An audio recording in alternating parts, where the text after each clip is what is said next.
Anong pangalan ng ano niya? Basta babae siya. Maganda. Pangit. Ayan. Ano man ang kanyang uri, lahat yan na lang ng Diyos. Kaya tayo, wala tayong pipiliin, ano.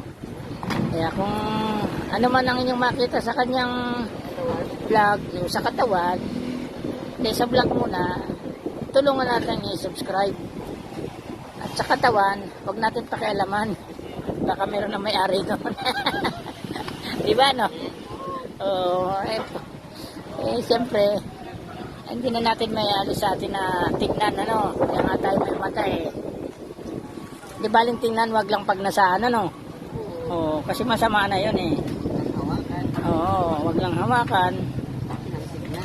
Ngayon, kung nagparamdam sa iyo ng siya may pagtatangi, ay di, pagbigyan mo, ano pong bang may tutulong ko sa iyo, diba? Ganun lang yan, eh, no?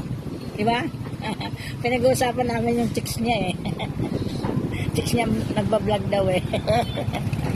Sabi ko kung anong kanyang tinatangi, sabi nga sa ano, eh, isang ka masaya, eh, suportahan ka.